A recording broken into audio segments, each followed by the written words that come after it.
Hey everyone, let's jump right into today's explainer. Today, we're unpacking a really fascinating and honestly deeply relatable topic.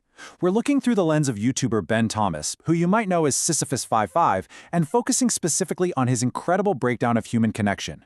We are going to completely deconstruct the modern romantic myth and figure out how to actually build genuine, resilient connections in our hyper-digital age.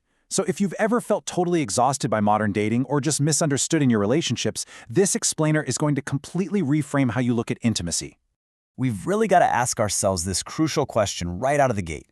Is love a passive spark or an active art? Because think about it. Modern culture, from Disney movies to rom-coms, has totally conditioned us to believe that love is just this event, right? We literally say we're falling in love like it's an open manhole we just tripped into while walking down the street. We treat it as this mystical, passive spark that just magically happens to us if we're lucky enough. But as we're going to see, viewing love as a passive event is exactly what sets us up for failure. Section 1. The Algorithmic Romance Trap, Gamifying Human Connection. To figure out why so many of us feel so isolated these days, we first have to look at how technology has entirely hijacked our romantic pursuits. Dating apps literally force us to market ourselves as products. I mean, you get what, a couple of photos and a tiny bio to prove your entire worth to a total stranger? And you're evaluated in about 7 seconds? It's crazy. It gamifies intimacy. It turns human connection into a game of status bargaining, where we're just constantly trying to match or one-up our own social status. And what happens is it creates this algorithmic self, this hyper-curated, watered-down version of our complex humanity that exists purely to satisfy short attention spans and confirmation bias. We end up in this weird, lonely cycle, swiping past actual human beings like we're online shopping for shoes. And that right there exposes the core of the trap. We're taking this hyper-consumerist technology and combining it with that old romantic myth of the spark. We just sit back and wait for an algorithm to drop a perfectly packaged savior right onto our doorstep. But by doing that, we're completely stripping away the actual humanity of our potential partners. We don't see them as real, flesh and blood companions. We just see them as an ideal, an object that's supposed to unlock some missing piece of our own happiness. Section 2. Pathologies of Connection. Escaping Existential Dread. So, what actually happens when we try to use love as a passive cure-all for our anxieties? Well, the philosopher Simone de Beauvoir wrote a ton about this. She pointed out that, deep down, human beings are fundamentally terrified of our own absolute freedom and, of course, our own mortality. Figuring out who we are and defining ourselves is a massive, super intimidating responsibility. So, what's our workaround? We unfairly burden our partners with the job of validating our entire existence. We basically try to use them as a god to grant us a sense of approval and worth. We use love as an escape hatch to avoid our own existential dread. Beauvoir points out two distinct, really toxic failures in love that come straight from this fear. First, there's narcissistic love. This is when you use your partner as a mere side character in the movie of your own life. You love the idea of them, and you love how much they adore you purely because it strokes your ego. It's incredibly dehumanizing to them. Then, on the complete flip side, there's devoted love. This is where you entirely sacrifice your own autonomy and let your partner write your story for you. You make them your everything just to dodge the responsibility of being your own person. Both of these dynamics are totally asymmetrical, pathological, and they always fail because they're based on escaping reality rather than actually sharing it. Section 3. The Porcupine's Dilemma, Navigating the Coldness of Existence. If we want to break out of these bad habits, we have to face the uncomfortable reality of the human condition. And honestly, no one captured this better than the philosopher Arthur Schopenhauer. Picture this, a group of porcupines on a freezing winter day.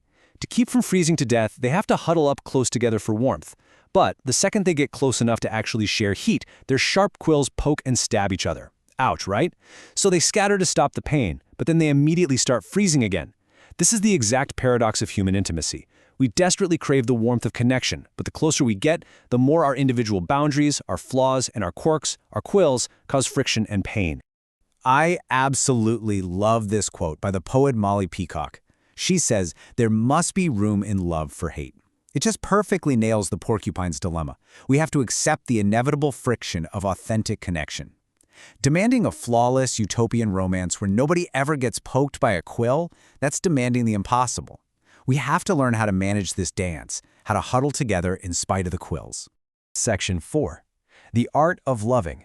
Love as a Social Rebellion. So if passive love and algorithmic dating apps are letting us down, the psychoanalyst Erich Fromm offers a totally radical solution. He fiercely argues that true love is not something you fall into, it's a standing in. It is the hardest of hard work. In a culture that commodifies our relationships and tells us to just keep swiping until we find perfection, actively choosing to love someone, flaws and all, is a deliberate, radical act of social rebellion against isolation. We have to unlearn the cinematic fairy tales. The myth tells us that the ultimate goal is simply to be loved, to get that affirmation. But the reality? Love is the active, daily practice of loving someone else. The myth treats love like an object or a trophy you win once you finally find the one. The reality is that love is a faculty. It's a muscle that requires sheer discipline and focus to practice. The myth obsesses over the short-lived thrill of falling, but the reality is the permanent, often really difficult, but ultimately beautiful experience of true commitment. Stinky diapers, brutal conversations, compromise, the whole shebang. And Fromm doesn't just leave us hanging with abstract philosophy either. He gives us this brilliant, hyper-practical 4-step roadmap to actually master the art of loving. Number 1 is care. If you say you love flowers but you never water them, you don't really love them, right? You have to actively nurture the other person's growth. Number 2 is responsibility. Now, not as an imposed, heavy duty, but as a completely voluntary response to their needs. Number 3 is huge, respect. Seeing them exactly as they are without trying to exploit them or mold them into your fantasy ideal. And finally, number 4, knowledge. Having this continuous, lifelong desire to figure out the innermost secrets of who they really are. Which brings us full circle back to Simone de Beauvoir and her lifelong partner Jean-Paul Sartre. For them, the absolute ideal was the romantic friendship. This isn't about morphing into one indistinguishable, codependent blob of a couple. It's about two entirely autonomous individuals making the active choice to face the coldness of the world together. They walk side by side. They manage to balance the warmth of the Porcupine huddle without letting the quills destroy their individual identities. They love each other for exactly who they are, fully respecting each other's absolute freedom. So as we wrap up this explainer, I want to leave you with one final thought, to maybe challenge your own relationship patterns. Are you going to remain trapped waiting around for that algorithmic spark, just hoping a flawless person will magically show up to cure your existential dread? Or will you choose the deliberate, sometimes prickly, but infinitely more rewarding art of loving? Because true intimacy isn't an event that happens to you. It's a choice you make. How are you going to choose to connect? Thanks so much for joining me today as we explored these incredible concepts. Keep learning, keep questioning, and I'll catch you in the next explainer.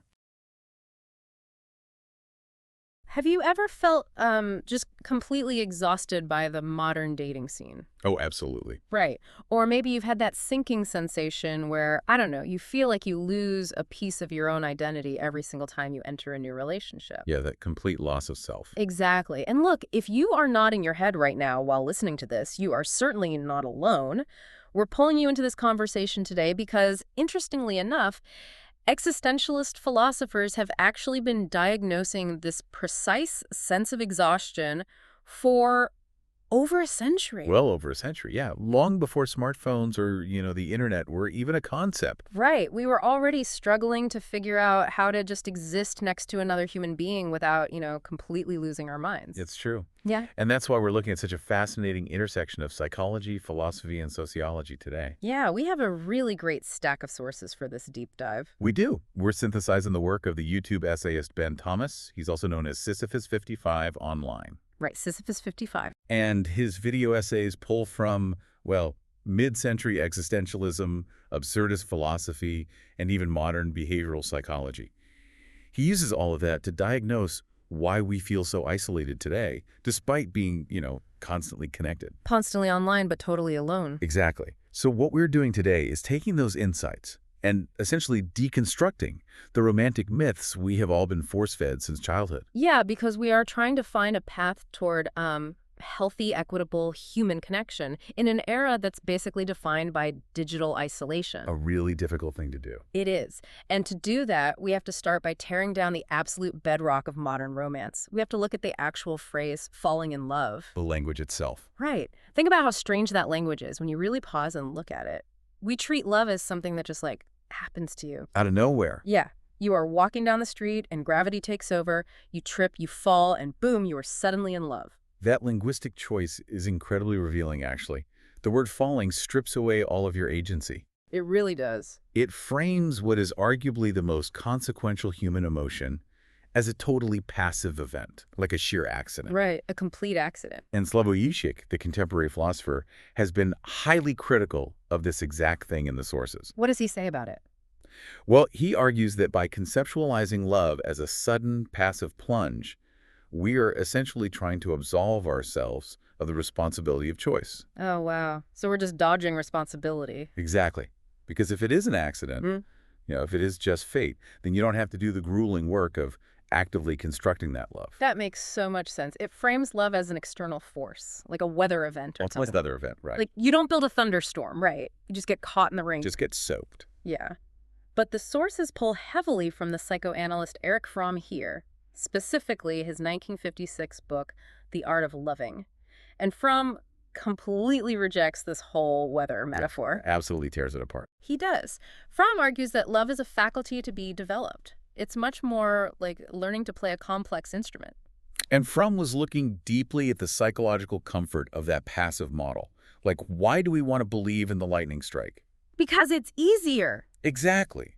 If love is just a spark of fate, what happens when the relationship eventually fails? You aren't accountable. Right. You aren't accountable. You can simply look at your partner and say, well, the spark faded. We fell out of love. Wow. It just wasn't meant to be. Yes. It is a built-in defense mechanism for the human ego. Mm-hmm. It completely removes the burden of sustained effort. So we just blame the universe instead of our own lack of effort. Exactly. And Fromm identified that because we cling to this passive mindset, we suffer from 3 major misconceptions about what intimacy actually requires. Okay, let's walk through those 3 misconceptions because they map so perfectly onto how we behave today. They really do. So the first one Fromm points out is that people are entirely obsessed with being loved rather than the actual act of loving. This is such a crucial distinction. We tend to view love as a status to achieve or some kind of validation to secure for ourselves. Right. Because we think love is passive, we assume our only role is to make ourselves as attractive a target as possible for this random lightning strike. We just have to stand out in the storm. Precisely. So we pour all of our energy into achieving career success or accumulating wealth or perfecting our physical appearance. And nowadays, curating a totally flawless social media presence. Exactly. The digital aspect is huge now. It's like we treat ourselves as bait. We are optimizing the bait, sitting on the hook, and just waiting for someone to bite. We're focusing on being the target, not the archer. Right. But there is a massive flaw there. If you spend your whole life just trying to be lovable, you never actually learn how to direct love outward towards someone else. Which brings us directly to Fromm's second misconception, which is treating love as an object to be found rather than a faculty to be developed. The object versus the faculty. Right. People operate under this delusion that if they simply find the right object, the perfect partner who checks every single box, then love will naturally and effortlessly flow for the rest of their lives. Okay, but I kind of want to push back on that a little bit, though. Sure, go ahead. Because finding the right person obviously matters, right? I mean, if you try to practice the faculty of love on someone who is, say, abusive or just fundamentally incompatible, you're going to suffer. Oh, without a doubt. So isn't finding the right object at least half the battle for you? The object certainly matters. Fromm isn't denying that. But his point is that we elevate the object to the point of ignoring the faculty entirely. Ah, I see. Let's use your instrument analogy from earlier. Yeah. You could be handed a Stradivarius violin. The best of the best. Right? The most exquisite, perfectly crafted string instrument in human history. The perfect object. But if you haven't spent thousands of hours developing the actual faculty to play the violin, it's just going to sound like screeching wood. Oh, that's a great way to put it. Right. A perfect partner doesn't save you from your own inability to compromise or communicate or show patience. That makes perfect sense. We put all the pressure on the Stradivarius to make the music for us. Exactly. And I guess that leads right into Fromm's third misconception, which is confusing the initial, intense experience of the spark with the permanent state of standing in love long term. Yeah, the initial spark. That euphoric, intoxicating rush of discovering someone new. Our culture focuses on that exclusively. It's everywhere. Pop music, romantic comedies, literature, they all obsess over the very beginning. The honeymoon phase. And psychologically, that phase is easy. The novelty produces massive amounts of dopamine. It's literally a chemical high. It is. But that finite experience inevitably ends. The actual art of loving is what happens after the dopamine wears off. The hard part. Right. It is quiet, It is Yeah. daily. It is the intense discipline of navigating boredom, frustration, and the friction of two totally separate lives pressing up against each other. It's like the cinematic fade to black. What do you mean? Well, the movie always ends right after the dramatic kiss in the rain, right? Or that frantic run through the airport terminal. Always. We never see the scene 5 years later where they're sitting at a kitchen table, absolutely exhausted, trying to negotiate who has to unload the dishwasher without building up, like, quiet resentment. No, Hollywood doesn't show that part. Right. And we've been conditioned to think that if we're having that tense kitchen table conversation, it means the love has died, when Fromm is arguing that the kitchen table conversation is the actual practice of love. That is exactly it. And this is where the philosophy in the sources takes a slightly darker, more urgent turn. Okay, how so?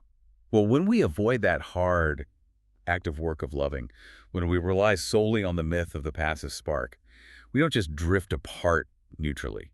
We actively fall into existential traps. Because existential traps. Yeah, we start using our partners to solve our own deep-seated psychological terrors. Ah, right. The sources bring in the cultural anthropologist Ernest Becker here, which I found fascinating. Becker is brilliant on this. He wrote a Pulitzer Prize-winning book called The Denial of Death, and he makes this really bold argument that in our modern secular age, romantic partners have effectively replaced religion. They really have. We need to explore the mechanics of how that historical shift actually happened, because it sounds crazy at first. It does. But to understand Becker, we have to look at the psychological function that religion served for thousands of years. Okay. Historically, religion fulfilled two massive ontological motives for human beings. First, it provided a sense of ultimate specialness. Like you matter. Right. The narrative was that the creator of the entire universe loved you individually, that you had a unique, eternal soul. Got it. And the second motive? Second, it allowed you to belong to something unimaginably larger than yourself, like a cosmic plan or a divine order. So specialness and cosmic belonging. Exactly. And these two motives are the primary psychological mechanisms we use to distract ourselves from the terrifying, paralyzing fear of our own mortality. Right, because if you strip those two things away, you are just, well, a temporary biological organism sitting on a rock hurtling through a cold, indifferent vacuum. It's terrifying. That is the absolute core of existential dread. You realize your life is finite and inherently meaningless, unless you construct that meaning yourself. Precisely. Now, as the Enlightenment happened and secularism rose in the West, traditional religious narratives lost their total monopoly on the cultural psyche. People stopped going to church as much. Right. But that existential terror didn't just disappear. The human brain didn't suddenly become comfortable with oblivion. We still needed the comfort. We still had those two desperate, burning needs to feel entirely unique and to merge with something greater than our fragile physical bodies. And so, according to Becker, we took all of that massive cosmic religious expectation and we just dumped it straight onto the institution of romantic love. We absolutely did. We basically walked up to another flawed, terrified, mortal human being and essentially demanded, you be my God. You give my life absolute meaning. Make me immortal in your memory. Yes, make me immortal. That is an incredibly crushing weight to put on someone. It guarantees failure. No human being can survive under the weight of serving as another person's deity. It's impossible. When they inevitably have a bad day, or they say something slightly selfish, or, they simply want to be left alone to read a book, the illusion shatters. The God has failed you. Right. They prove they are just human. And Simone de Beauvoir looked very closely at how this impossible expectation distorts our behavior. What did she find? She observed that when we try to use romantic partners to escape our existential dread, we fall into two distinct, highly toxic pathologies of failed love. The two pathologies? Yes. Narcissistic love and devoted love. Okay, let's unpack narcissistic love first. The sources describe this as loving the love that the other person has for you. Yes, loving the reflection. Right. You aren't actually seeing the partner as an autonomous human being. You are reducing them to a mirror. They become a tool. Exactly. Their only function in your life is to reflect back your best, most idealized self. It is the ultimate corrupted fulfillment of that first ontological motive we talked about, the desire to feel special. Oh, I see the connection now. In a narcissistic dynamic, the partner is really just a supporting character in your own epic narrative. You are using them for emotional regulation and validation. You love how they make you feel about yourself, but you have basically zero genuine interest in their internal world. None at all. This instantly brings to mind the manic pixie dream girl or manic pixie dream boy trope in cinema. Oh, that is the perfect example. Like, take a movie like 500 Days of Summer. You have this male protagonist who is stagnant, he's slightly depressed, and he lacks direction. Right, Tom? Yeah. And suddenly, this quirky, spontaneous, ethereal woman dances into his life. And structurally, in the narrative, she has no real inner life of her own. We don't see her struggles at all. Exactly. We don't see her messy traumas, her contradictions, or her independent goals. She exists exclusively to unlock the protagonist's true potential and validate his specialness. It is a profound dehumanization of the partner. It strips them of their subjectivity entirely, rendering them an object that just serves a specific psychological function for the narcissist. It's so selfish when you look at it that way. It is. But Beauvoir's second pathology, devoted love, is the exact mirror image of this dynamic, and it's equally destructive. Devoted love. Yes, devoted love is the absolute surrender of the self. If narcissism is making someone a side character in your story, devotion is handing the pen over completely and begging the other person to write your story for you. Wow, so you merge your identity so completely into the other person that you just lose yourself. You disappear. You adapt your hobbies to match theirs, you slowly isolate yourself from your independent friend groups, and you constantly compromise your own boundaries just to keep the peace. Yes, you do whatever it takes to stay merged. And the sources highlight that Beauvoir, along with feminist scholars like bell hooks, argue this pathology isn't just an accident, right? It is heavily socialized into young girls by patriarchal culture. That socialization is absolutely vital to understand. Historically, from a very young age, culture has instructed women that their ultimate success, their highest purpose, is found through the love and acquisition of a male partner. Right. While men have traditionally been encouraged to view romantic love as just, one component of a broader life alongside a career, public status, independent achievement, women have been bombarded with the narrative that love is their entire life. That's the only goal that matters for them, historically. Exactly. And bell hooks argues that this conditioning forces women into a permanent state of yearning. They're taught to seek a master who will claim them, precisely because society has discouraged them from claiming themselves. So you give up your autonomy to fulfill that second ontological motive of merging with something larger. You merge with the partner. But the cost is your own selfhood. If that person leaves, you literally do not know who you are anymore because your entire personality was basically constructed around their preferences. It's devastating.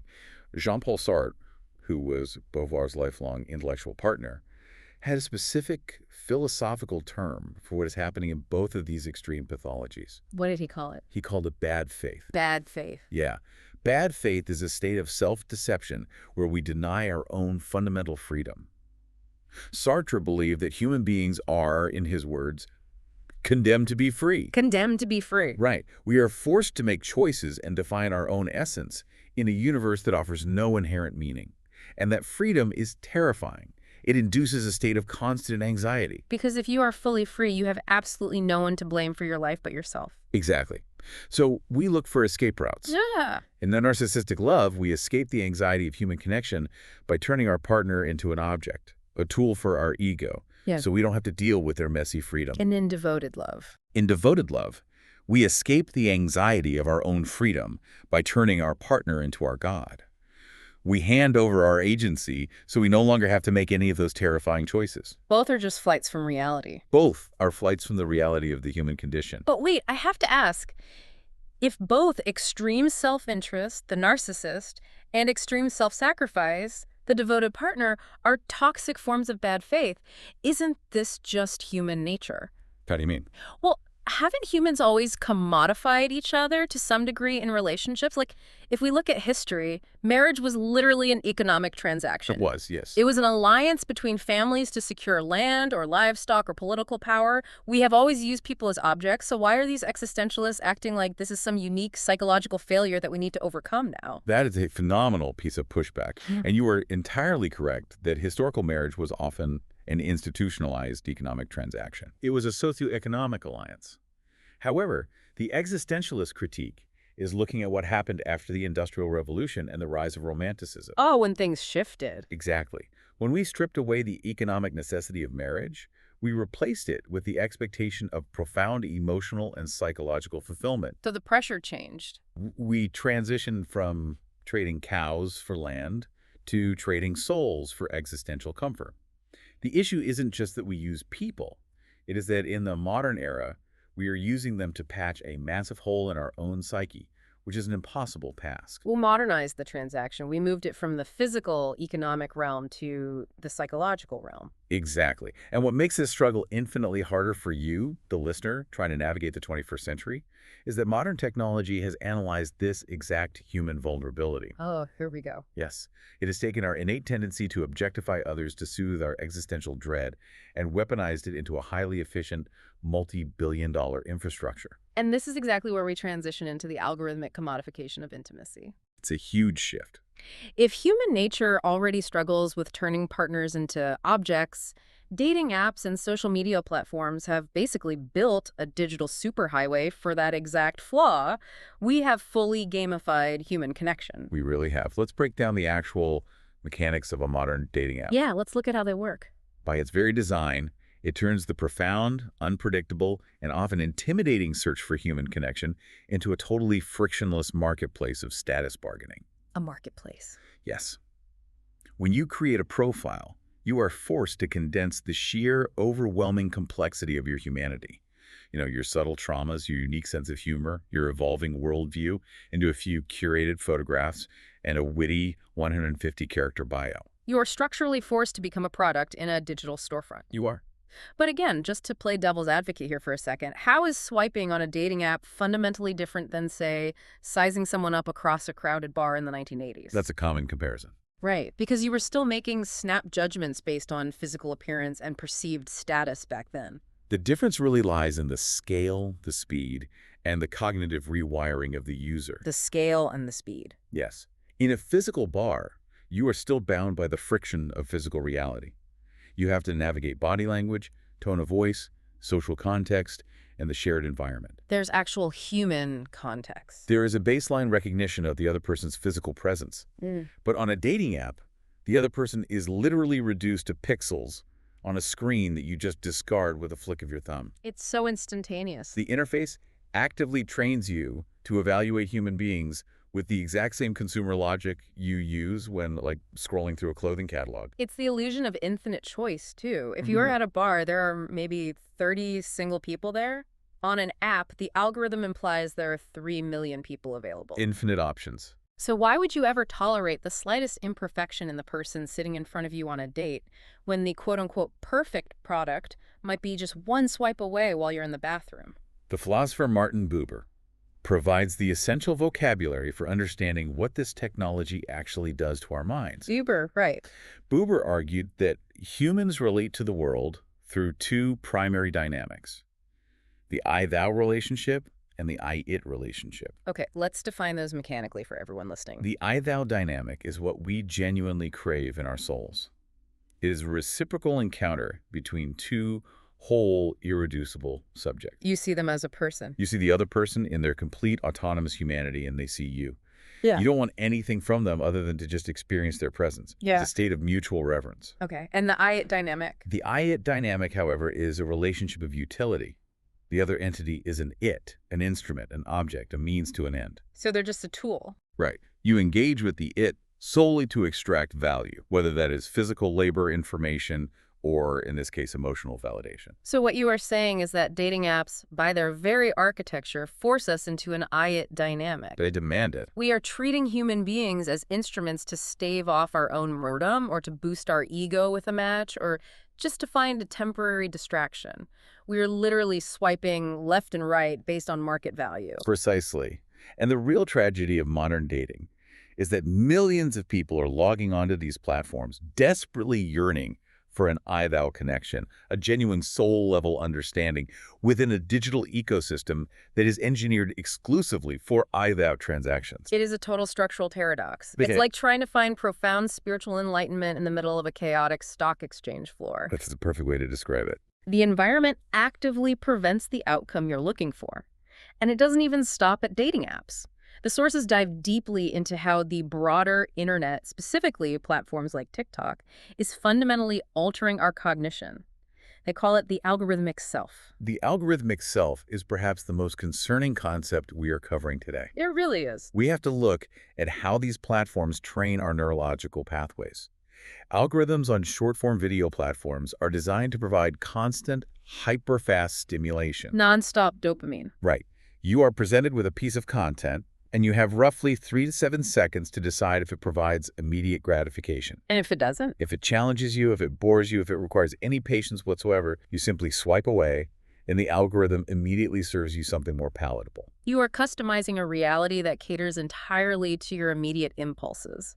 But okay, how does scrolling TikTok actually destroy our romantic relationships in the real world? Because it creates a solipsistic feedback loop that we eventually start applying to human beings. Oh, wow. We are neurologically training our brains to only engage with stimuli that immediately gratify us, that confirm our pre-existing biases, and that entertain us without demanding anything in return. So we lose our patience. Completely. When you spend hours every day in that frictionless, hyper-curated environment, you lose the cognitive endurance required to handle the complex, boring, frustrating, or difficult parts of a real human being. Because real human beings do not offer 7-second dopamine hits. No, they don't. They are inconsistent, they have bad moods, they tell long, boring stories, they require deep patience. We are rewiring our brains to completely reject friction, but human intimacy is inherently built on friction. Exactly. When we encounter friction in a partner, our algorithmic brain treats them like a bad video. I just want to swipe away. We want to swipe left on them in real life. And we actually see a mass cultural manifestation of this with the current ick trend on social media. Oh, the ick trend is the absolute perfect example of this.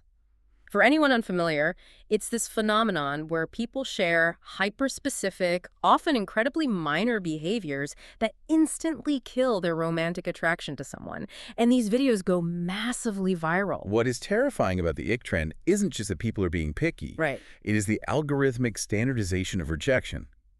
Millions of people are being trained by the digital collective to share the exact same hyper-specific turnoffs. It's groupthink. One day, a viral video dictates that a man running with a backpack is an ick. The next day, it's a woman ordering a specific drink. It is the flattening of human personality.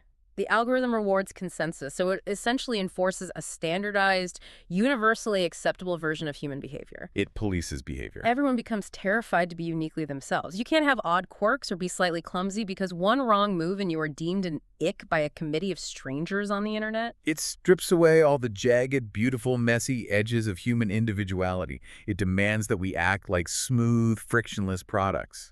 And if we are all pretending to be products, then I-thou connection becomes impossible. We are just two commodities cautiously evaluating each other's market value. Okay, so we are trapped in this digital stock exchange. We are terrified of being perceived as flawed, we are treating each other as disposable content, and we are utterly exhausted. Exhausted is the word. But here is the massive dilemma. If we realize the system is toxic and we delete the apps and we unplug from the matrix, we are suddenly faced with the crushing, silent weight of our own solitude. The silence. And humans are biologically wired to fear isolation.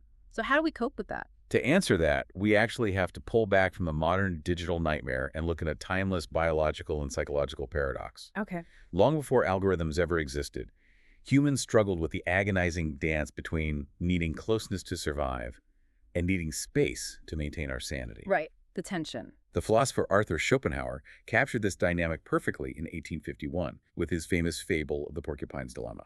This is honestly one of the most visceral metaphors in all of philosophy. It really paints a picture. Imagine a freezing, brutal winter day. A group of porcupines are out in the wild, and they are shivering, desperate for warmth to survive the cold. So they do the logical biological thing. They huddle close together to share their body heat. But there's a catch. Right. But the moment they get close enough to actually feel the warmth, their sharp quills prick each other. It is physically agonizing. The pain of the quills becomes completely intolerable. So, to stop the suffering, they scatter, they pull away from the huddle. But as soon as they separate, the freezing cold of the winter takes over again. They are faced with the threat of freezing to death. So they huddle together again, they get pricked, they bleed, they scatter, they freeze, and the cycle just repeats endlessly. An endless cycle of pain. They are desperately trying to calculate this impossible, perfect distance, close enough to survive the harshness of the world, but far enough apart to avoid the pain of the other porcupine's quills. It is a masterful representation of the fundamental tension of human relationships. It really is. We are caught in a perpetual friction between intimacy and isolation. When we are entirely single, we feel the coldness of the universe. We yearn for the warmth, the safety, and the validation of a partner. I want to huddle. But when we actually get deeply entangled in a relationship, we invariably start getting pricked by their quills. And the quills are, they're irritating habits, they're unhealed traumas that trigger our own traumas, they're differing political views, they're demands on our time. Everything that makes them different from you. We start to feel claustrophobic, we feel our individuality being encroached upon, we yearn for our privacy and freedom, so we pull away. The psychoanalyst Deborah Lupnitz summarized the psychological reality of this when she stated, "There must be room in love for hate." Room for hate. And by hate, she doesn't mean malice, she means frustration. The inevitable friction of two distinct realities occupying the exact same space. You can't avoid it. You cannot have the profound warmth of human connection without eventually feeling the sharp edges of the other person's separate existence. I think about it mechanically, kind of like breathing. How so? Well, intimacy is the act of inhaling, drawing the person in, merging your lives. Solitude is the act of exhaling, creating space, returning to your own center. That's a great way to visualize it. You cannot just hold your breath forever in a tight huddle. You will eventually suffocate. You have to exhale. But the tragedy is that the moment we separate to exhale, our anxieties take over. We pathologize the exhale. Exactly. When a partner says, "I need a weekend to myself," or when the intense honeymoon text messaging starts to slow down, society and our own insecurities make us panic. We think the sky's falling. We immediately assume the relationship is failing. We interpret the necessary space as a rejection rather than a vital psychological function. So how do we stop panicking? Because if we just accept the porcupine's dilemma as this unsolvable tragedy, it sounds entirely hopeless. We're just doomed to alternate between freezing and bleeding. It sounds bleak, I know, but Schopenhauer hides a profound, subtle solution at the very end of his fable. Oh, he does. He notes that the porcupines who ultimately survive the winter with the least amount of suffering are the ones who have managed to cultivate their own internal warmth. Internal warmth. Let's break down what that actually means in human terms, because this feels like the pivot point of our entire deep dive today. A porcupine with internal warmth does not need to huddle as desperately close to the pack to survive. Because they aren't freezing to death on their own. Exactly. They can maintain a slightly wider, safer distance, which means they get pricked by far fewer quills while still enjoying the general proximity of the group. Okay, so psychologically speaking? Psychologically speaking, cultivating internal warmth means becoming deeply, fundamentally comfortable with your own solitude. It means developing a resilient, robust sense of self that is not entirely dependent on external validation. But I have to push back here, though. If we tell people that the solution to relationship pain is to just be comfortable alone, aren't we just encouraging avoidant attachment? That's a really important question. Aren't we just telling people to detach, build a fortress around themselves, and never let anyone close enough to hurt them? How is that different from just running away from the cold? That is a vital distinction to make. Cultivating internal warmth is not about building a fortress. It is not about emotional detachment or pretending you don't need people. So what is it? It is about shifting the motivation for your connection. If you have no internal warmth, if you are psychologically freezing, you approach a relationship from a place of desperate deficit. You are using them for survival. Exactly. You cling to the other person, essentially demanding, "Keep me alive, regulate my nervous system for me." And that desperation leads directly to the pathologies of narcissism or devotion we discussed earlier. Because you literally feel like you will die without them. But if you have internal warmth, you can choose to be close to someone not out of sheer terror of the cold, but out of genuine appreciation for who they are. No, that's beautiful. You don't need them to save you. You simply desire to walk alongside them.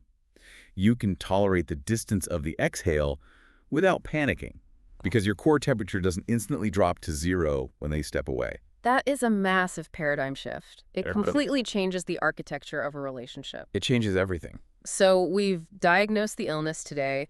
We've dismantled the passive myth of the lightning strike. We've looked at the existential traps of using partners as mirrors or gods.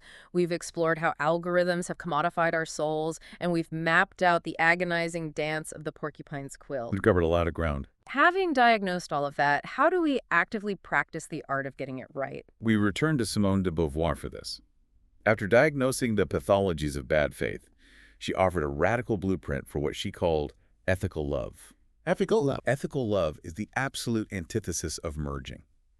It is the conscious, daily choice of two autonomous individuals to walk side by side, mutually supporting each other, without ever demanding that the other person surrender their individual freedom. The sources describe the real-life dynamic between Jean-Paul Sartre and Simone de Beauvoir as a romantic friendship. Which is a fascinating term. It really is, because it embraces a total paradox.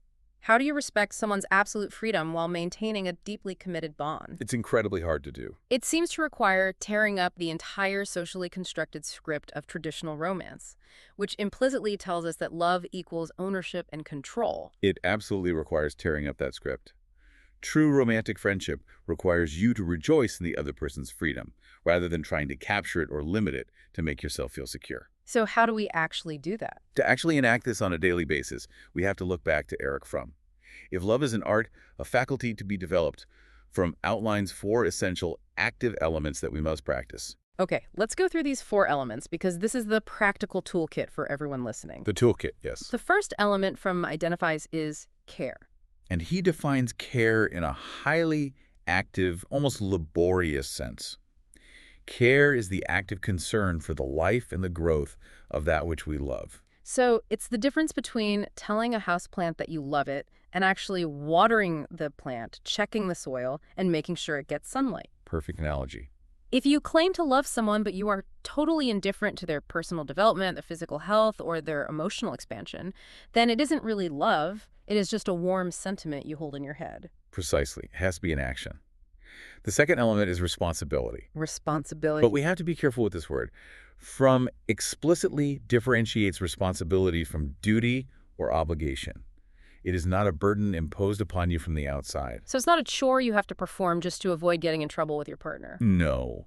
To be responsible in love means to be literally able and ready to respond. Ah, responsible. Yes. It is a completely voluntary orientation toward the psychological and emotional needs of the other person. You don't respond to their pain because society dictates a good partner should. You respond because your internal warmth allows you to be genuinely attuned to them. Which flows perfectly into the third element, respect. This one is huge. And Fromm's definition of respect is incredibly profound here. He defines it as the ability to see a person exactly as they are, profoundly aware of their unique individuality, which implies the complete and utter absence of exploitation. It is the ultimate antidote to the I-it relationship we talked about earlier. Exactly. When you respect someone in Fromm's terms, you aren't trying to mold them into a better reflection for your own narcissism. You aren't trying to force them onto a pedestal to be your devoted god. And you aren't scanning them for icks to evaluate their market value. Exactly. You simply allow them to unfold as they are. But you can only achieve that level of respect if you practice the fourth and final element, which is knowledge. No. And this isn't superficial knowledge, right? It's not just knowing their favorite band or what they like on their pizza. It is the ongoing, deeply attentive, lifelong effort to penetrate the innermost nucleus of the other person. That sounds intense. It requires immense curiosity. It is the effort to understand why they react defensively to certain words, to uncover the hidden architectures of their fears, and to recognize that they are constantly evolving.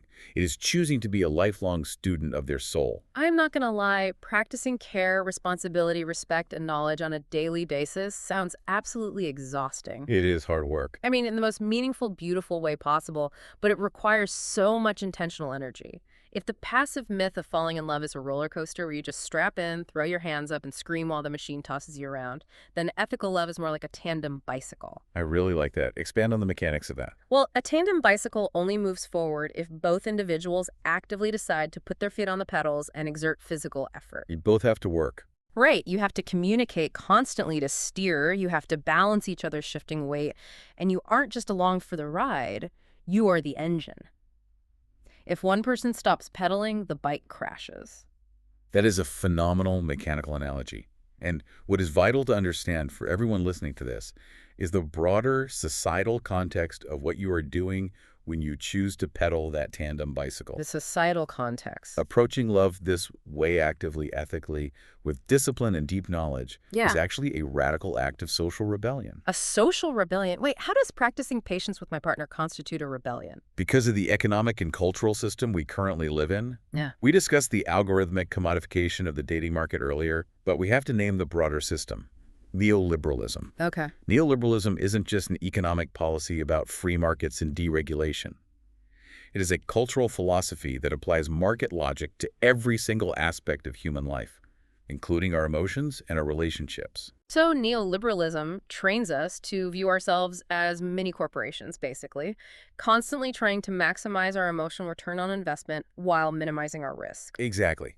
The system fundamentally profits when you feel incomplete, insecure, and isolated. It wants you hungry. It profits when you treat human relationships like a digital storefront, constantly swiping, constantly consuming, and constantly discarding partners to shop for the perfect upgrade just because the current version exhibited a minor flaw. Wow. A neoliberal algorithmic society thrives on disposable culture.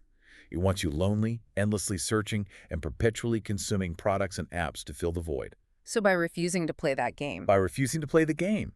By choosing to step off the stock exchange floor.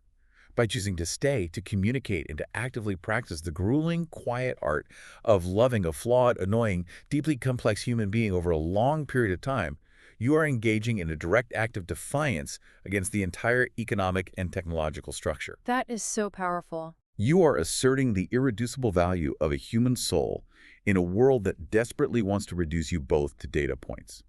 You are creating a private sanctuary of I-thou connection in a sprawling desert of icy transactions.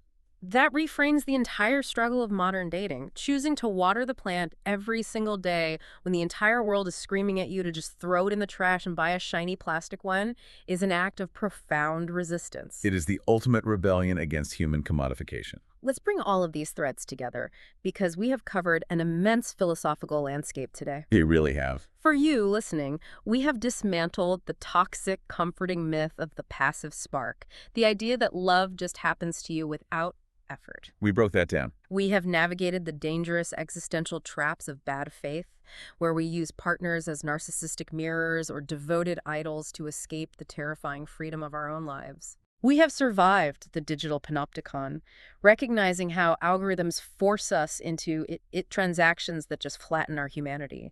We've balanced the porcupine's quills, learning that the secret to surviving intimacy is cultivating our own internal warmth through a deep comfort with solitude. Internal warmth is key. And finally, we have emerged with Fromm and Beauvoir's blueprint for ethical, active love, a daily practice of care, responsibility, respect, and knowledge that acts as a profound social rebellion against modern isolation. It is an incredibly demanding path. It requires facing your own existential dread instead of hiding behind your partner. But it's the only path that actually respects the full weight and dignity of our shared humanity. It's the only way forward. Before we conclude this deep dive, however, I want to leave you with one final provocative thread to pull on. Okay, what is the final thought? It draws heavily on the underlying existential themes of impermanence that we've touched upon today. We spend an unbelievable amount of energy in our culture trying to make love permanent. We really do. We try to lock it down with heavy diamond rings, binding legal contracts, 30-year mortgages, and frantic promises of forever. We do this so that we can finally feel safe from the terrifying uncertainty and chaos of the universe. We want a guarantee. We are terrified of loss, so we try to freeze time. We do. But what if the ultimate mastery of the art of loving is actually the profound, brave acceptance of its inherent fragility? Acceptance of fragility. What if true, unshakable intimacy isn't built on the ironclad guarantee that they will never leave, or the societal promise that death will never part you? What if it is built on the conscious daily choice to love them deeply anyway? Wow. Knowing full well that all things eventually come to an end. Does accepting that a relationship is impermanent, that you are both just temporary biological travelers walking side by side for a brief moment in cosmic time, does acknowledging that reality actually free you to love them better, more ethically, and more fiercely in the present moment? To stop gripping so desperately tightly to the illusion of forever and just truly, fully commit to pedaling the Pandem bicycle today. Exactly. That is a staggeringly beautiful and haunting thought to end on. It changes the goal from securing a future to fully inhabiting the present. To you, our listener, thank you for joining us on this deep dive. Take this newfound perspective, cultivate your own internal warmth, and go out into the real, messy, terrifying, beautiful world of human connection. See you next time.